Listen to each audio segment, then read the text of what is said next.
आचार्य जी, गुरु जी, हाँ जी। Shrimad Bhagavad Gita 4th chapter श्लोक है 13। चतुर्वर्णम 13। मया सृष्टम गुण कर्म विभागशः। इसमें जो चतुर्वर्णम गुण कर्म, इस पर गुण और कर्म, ये गुरु। चारों जो वर्ण है, इसके साथ हाँ। गुण और कर्म का क्या संबंध है, इसमें संक्षेप में हम कुछ जानना चाहते हैं। अच्छा, जरूर जरूर। तो ये गीता श्लोक 4/13 है, 13 है। तो देखिए, इसका सबसे अच्छा उदाहरण जो है, वैसे तो वेदों में बहुत मंत्र हैं ये, लेकिन सबसे अच्छा मुझे लगा, और मैंने इसका प्रचार बहुत किया हुआ है, कि ब्राह्मणों मुखम आसीत, यानी 4 वर्ण भगवान ने बनाए, ब्राह्मण और क्षत्रिय और वैश्य और शूद्र। ये वर्ण हैं, जातिवाद नहीं है, ये वर्ण हैं।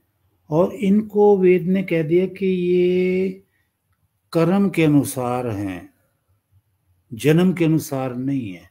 इसलिए कहा, बड़े गौर से सुनो, ब्राह्मणों मुखम आसीत है ना, 31वां जो अध्याय है, वो यजुर्वेद का 11वां श्लोक, 11वां मंत्र है, 31-11। तो उसमें कहा ब्राह्मणों मुखम आसीत, तो इस अर्थ का ही अनर्थ हो रहा है बस, और कुछ नहीं है। ये कह दिया कि ब्राह्मणों मुखम आसीत, ब्राह्मण मुख के समान पूजनीय है, लेकिन ये नहीं जाना कि इसके अर्थ गहराई क्या है। वो तो दिव्य दृष्टि बता देना, ब्रह्म को जानने वाला ब्राह्मण, जो ईश्वर को जानता है। और ईश्वर को जानने के लिए पहले विद्वानों को जानना पड़ता है, क्योंकि चारों वेद जब आप कभी अध्ययन करोगे या कर रहे हो, तो उनमें आप जानोगे कि भाई ईश्वर कहता है मैं तो निराकार हूं, और मैं ज्ञान नहीं दे सकता, मैं बोल नहीं सकता है। और ये कपिल मुनि ने भी अपने और शास्त्र में कहा है कि ये वेद क्या है, आज के जमाने में भी ये जीवित हैं, क्योंकि ये है अनिश्चित वाणी,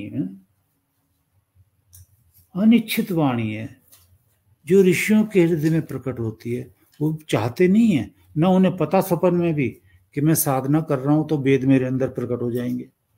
वो तो अचानक प्रकट होती है, अनिश्चित है। और बोलने की भी इच्छा इतनी नहीं रहती, पर ईश्वर बुलवाता है उनसे। वो कहता है ये मुंह मेरे बनाए हुए हैं। अब वेद की कंटिन्यूटी कैसे की जाए, जो प्रमाण है, प्रत्यक्ष, अनुमान और आगम, ये 3 प्रमाण है। 3 के भी 4 हो जाते हैं, आगम के 2 प्रमाण हो जाते हैं। एक तो हो जाता है ऋषि प्रमाण, जो ऋषि बोलेगा वो भी सत्य है, मंत्र दृष्टा ऋषि, तपस्वी, समाधि पुरुष। और एक वेद प्रमाण है। तो आपके विचार जब वेद से मिलेंगे या ऋषि से मिलेंगे, वो सत्य हैं। और जो ऋषि से नहीं मिलते, वेद से नहीं मिलते, वो झूठ है। झूठ का त्याग करने के लिए कहा है भगवान ने, सत्यम एव, सत्य ही की जीत जयते। तो अब यहां देखो कि ये अपौरुषेयत्वात् है ना, अपौरुष है ये किसी मनुष्य ने नहीं लिखी है, ये तो ईश्वर के अंदर से निकली वेदवाणी है। तो जो शब्द ऋषि के अंदर से निकल रही, बहुत बड़ा वेद का ज्ञान है बेटा, बड़ी श्रद्धा से सुनो कि वो जो वाणी निकलती है किसी ऋषि के अंदर से, जैसे व्यास मुनि हुए और कई मुनि हुए हैं, तो वो मुंह तो जैसे कहते हैं ना, वो 31वें अध्याय का पहला मंत्र है, सहस्त्र शीर्ष सहस्त्र पुरुष सहस्त्र रक्ष। तो सहस्त्र शीर्ष उसकी ईश्वर के हजारों सर हैं, सहस्त्र शीर्ष सहस्त्र, और सहस्त्र पात, असंख्य उसके पैर हैं, असंख्य हाथ हैं। तो ईश्वर के इतने नहीं, वो तो है ही नहीं, वो तो निराकार है। तो यही गुण रहस्य जब समझाता आचार्य, तो समझ में आता है कि ये जो हमारे सर हैं, मनुष्यों के, चींटियों के, पशु पक्षियों के, किसके भी, वो भगवान के ही हैं। जैसे आपने मकान बनाया तो वो आपका ही है, ईश्वर ने सृष्टि बनाई तो ईश्वर ही है उसका लॉर्ड, तो वो आपके ईश्वर के ही हैं। तो ईश्वर अपने सर से, यानी जो हमारा सर है वो उसका सर है, उसके सर के से कुछ काम लेना चाहता है तो लेता है। वो क्या करता है कि उसके अंदर जो जिव्या है ऋषि के अंदर, उसके अंदर से वेद निकालता है। त्रिशंति वाला अगर ले आओ तो है सामवेद, तो वो अपने अंदर से क्या निकालता है, वेद निकलवाता है उससे। वो ईश्वर से निकले जो अनादिकाल से चल रहा है सिस्टम, और आदि में भी ईश्वर से निकलता है वो वेद। तो उसकी कंटिन्यूटी अगर टूट जाती है तो वो वेद नहीं है। मान ले साधारण निशान वेद बोल रहा है तो वो वेद नहीं है, संहिता है, हाँ सुनना चाहिए, वो ज्ञान है, पर वो तब तक किसी काम का नहीं जब तक ईश्वर कहता विद्वान ऋषि के पास जाओ, वो तुम्हें बताएंगे, मैं नहीं बता सकता। वो तो यहां तक कहते हैं ईश्वर ऋग्वेद में कि अगर उनके साथ बैठ के यज्ञ करोगे, उनके साथ रहोगे, तो वो तुम्हें वो ज्ञान देंगे जो अन्य किसी को दिया नहीं जाता है ना। तो अभी देखो जय, थोड़ा सा ध्यान दो बेटा, समय की कमी महसूस नहीं करना कि जी गुरु जी अवश्य। हाँ, तो जो ऋषि होता है वो तिस्त्रः वाचः, ऋग्वेद, यजुर्वेद, सामवेद, और चौथा वो अपने आप आ जाता है अथर्ववेद।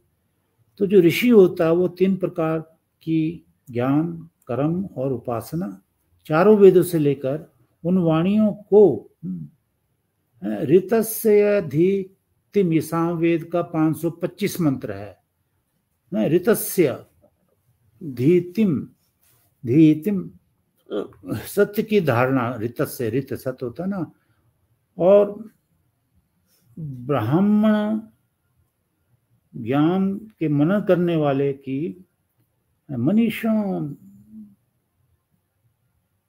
इसको यानी ज्ञान को, वेद को मनन करने वाले की प्रज्ञा को, बुद्धि को प्रईरयति, प्रचारित करता है वो ब्राह्मण। ब्राह्मण है ना, ब्राह्मण का मैंने अर्थ बताया ना, ब्रह्म, ब्राह्मण बोलते हैं ब्रह्म, जो ब्रह्म को जान गया है समाधि में योगाभ्यास के बाद। अनुपश्यति, ये 40वां अध्याय यजुर्वेद, अनु बाद में, तदंतरम, उसके बाद, यानी पहले योगाभ्यास किया, कठोर कई जन्मों की तपस्या करी है, गुरु के सेवा से प्राप्त किया, फिर उन्होंने ईश्वर की समाधि जब उसकी लगी है ना, तो उसको ज्ञान हुआ ईश्वर का, है ना।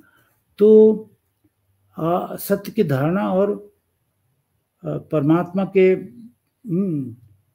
सत्य प्रज्ञा को, परमात्मा जो सत्य प्रज्ञा देता है, सत्य मतलब अविनाशी, तो लोगों में प्रचारित करता है वो ब्राह्मण जो वेद का ज्ञाता है, वेद। तो गावः, ये ध्यान से सुनो, गावः में ना वेदवाणियां, गोपतिम,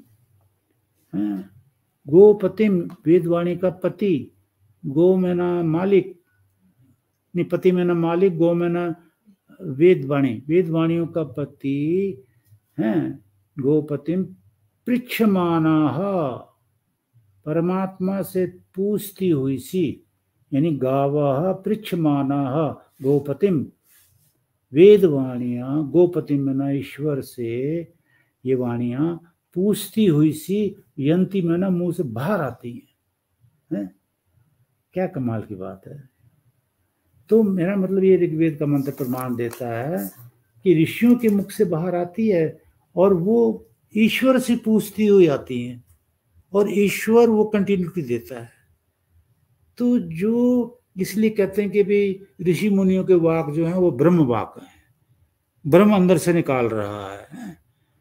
तो जब वो अंदर से निकाल रहा है वेदवाणियों को, तो ये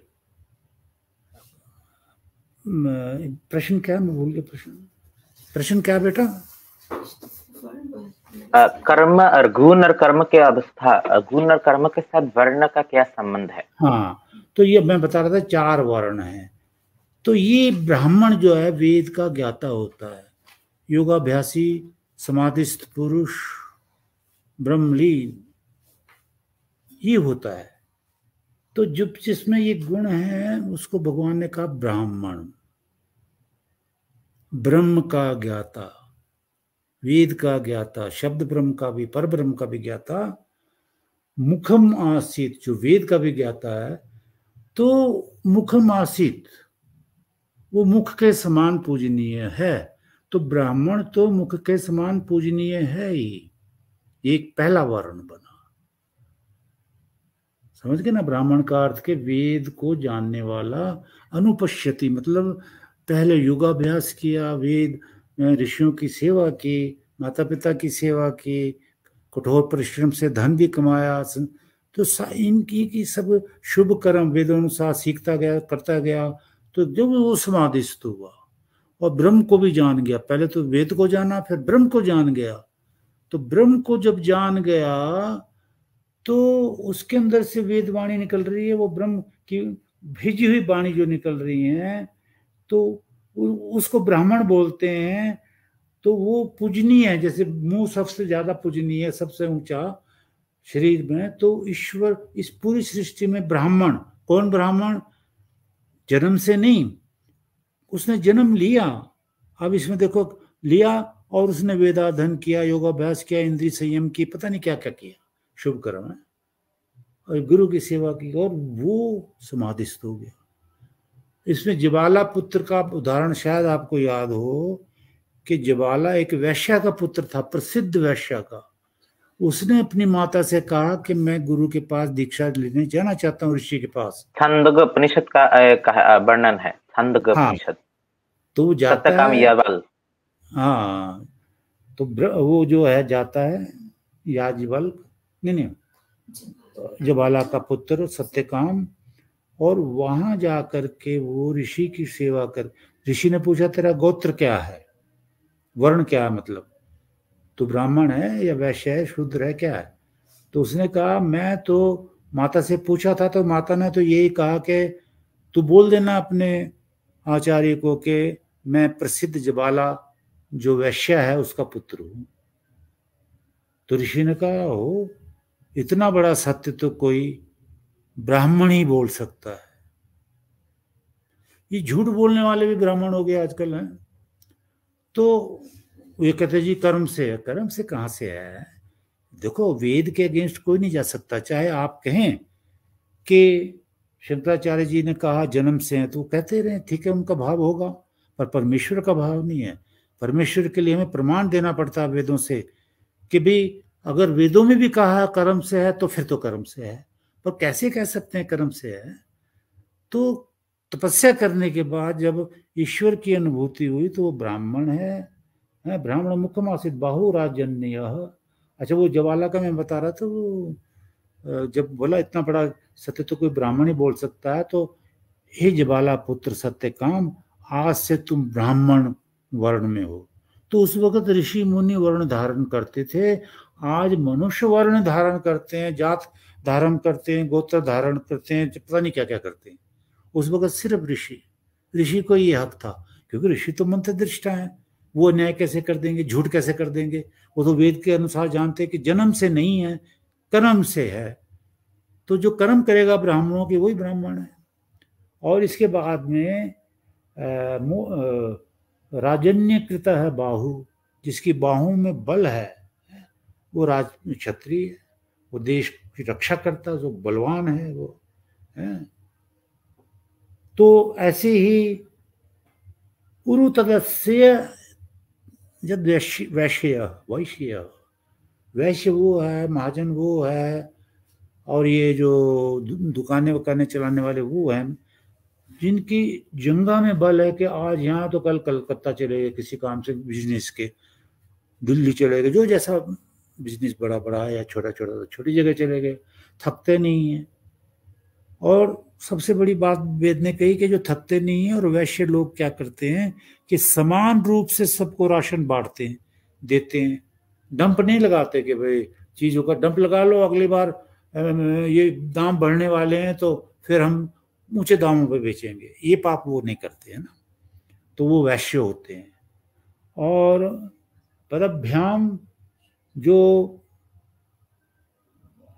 और सेवा भाव वाले हैं, अभिमान रहित हैं,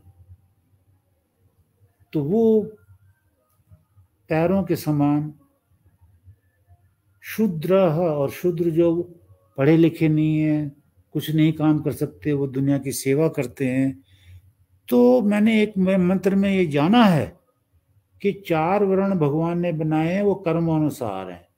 तो अगर आप इन वर्णों में रहते हुए अपनी अपनी सेवा करते हो, और या फिर बदल लो अपने वर्ण, है किसी विद्वान के पास जाके कि जी मेरे को तो 4 ब्रह्म आ गए, मेरी समाधि लग गई है, तो मैं अब, जैसे वो थे, कौन से मुनि थे ना, वो विश्वामित्र मुनि थे। हाँ, वो क्षत्रिय थे तो वो ब्राह्मण हो गए, ब्रह्म को जान गए। ब्राह्मण तो वही है ना जो ब्रह्म को जान गया, रियलाइज किया उसने समाधि में, बड़ा कठोर योगाभ्यास करके, है ना, और वेदों का अध्ययन करके, गुरु की सेवा करके, है ना। तो इस तरह से ये वर्ण है। और अब देखो, यक्ष, ये अलंकारिक भाषा, महाभारत के सच्चे ग्रंथ हैं ये, महाभारत भी, क्योंकि वो ऋषि का लिखा हुआ है ना। तो हाँ, उसमें बहुत सी चीजें डाल दी, वो निकाल देनी चाहिए, वो विद्वानों से समझ के वो श्लोक निकाल देने चाहिए। गीता में भी बड़ा कुछ डालने की कोशिश की है। तो यक्ष ने और वो अजगर जो है, अजगर ने भीम को लपेट लिया। अब उधर से जब अपने उसके भाई ने, युधिष्ठिर ने देखा कि मेरे भाई भीम को लपेट लिया अजगर ने, तो आश्चर्यचकित होकर वो बोला, ये अलंकारिक भाषा है, कि आप अजगर नहीं हो सकते, क्योंकि अजगर में इतना बल नहीं कि जो मेरे भाई भीम को लपेट ले। बताओ आप कौन है? तो उन्होंने कहा मैं यक्ष हूं। यक्ष परमात्मा को बोलते हैं वैसे, पर ये अलंकारिक भाषा है ना, समझाने के लिए ऋषि ने डाली ये कथा। तो क्या मैं यक्ष हूं? तो मेरे प्रश्नों का उत्तर दे दो, मैं आपके भाई को छोड़ दूंगा। तो उन्होंने कहा प्रश्न करो। तो उसने यही प्रश्न किया जो आप प्रश्न आज कर रहे हो, इसको समझो।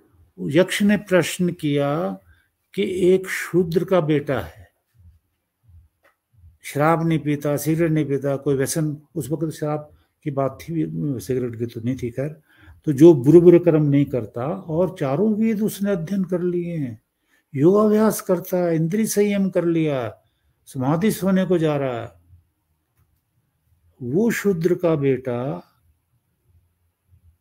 ब्राह्मण है या शूद्र है? और ब्राह्मण का बेटा शराब पीने लगा, नशे करने लगा है, बुरे कर्म करने लगा, वेद की तरफ नहीं देखता है, विद्वानों की सेवा नहीं करता, क्या वो ब्राह्मण है? तो यक्ष ने उत्तर दिया नहीं, ब्राह्मण का बेटा शूद्र हो जाएगा, शूद्र का बेटा ब्राह्मण हो जाएगा। इस सच्ची कथा पर ध्यान देना चाहिए आज समाज को, कि कर्म से नहीं है, नहीं कर्म से हैं, जन्म से नहीं है। अब दयानंद जी ने भी एक जगह कहा कि जो दुनिया जितना मर्जी जोर लगाए, जितना बड़ा से बड़ा साधु संत अपने आप को कहलावे, श्री श्री 1800, अगर उसके विचार वेद से नहीं मिलते तो वो साधु संत नहीं है। जो दूसरा बात वेदों ने ही कह दी कि जो व्यास मुनि ने, कि जो नहीं जानता वेदों को, जो सृष्टि रचना नहीं जानता ना वेदों से, कि सृष्टि रचना कैसे हुई, देखो 129वां सूक्त आप स्टडी करो, उसमें सृष्टि रचना है।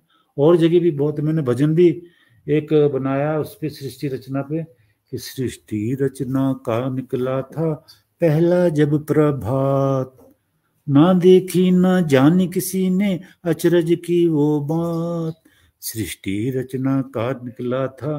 तो बड़ा अच्छा, मतलब ये भजन बनाया हमने और गाया, और बड़े प्रसिद्ध हो रहे हैं। मैं अपनी प्रसिद्धि मैंने बताया, बड़ा गुम चुप रहा, लोगों ने मुझे निकाल करके जंगलों से यहाँ फेंक दिया, नहीं महाराज आप तो, वो हमारे गुरु जी ने कि नहीं नहीं तुम वापस जंगलों से वापस घर को जाओ, तो आ गया भैया, और क्या। जीव प्रकृति ईश्वर के बिन कुछ भी और न था, रजतम सत प्रकृति गुण कोई कार्य रूप न था, ना था सूरज चंद्र भी ना था, गगन शरीर न था, रात भी ना थी दिन भी ना था, जलवायु ना था, ब्रह्म ही ब्रह्म था, जीता जागता वो भी था अज्ञात, न देखी न जानी किसी ने अचरज की वो बात, सृष्टि रचना का निकला था पहला जब प्रभात। बड़ा अच्छा भजन है, बहुत बड़ा है, तो मैं अभी नहीं गा सकता, बड़ा टाइम निकल जाएगा। इसमें एक लाइन और भी मुझे बड़ी अच्छी लगी थी कि निराकार, हाँ, ऐसी भी एक भजन में आता ना कि तूने ये शरीर बना दिया, और बिना शरीर वाले प्रभु तूने ये शरीर कैसे बना दिए। बड़ा अच्छा भजन है वो भी, तो इसका निकाल दो सृष्टि रचना का उस पर। जी गुरु जी। तो मेरा मतलब समझ गए ना बेटा कि जी गुरु जी। ये कर्म अनुसार है, जन्म अनुसार नहीं है, ठीक है ना।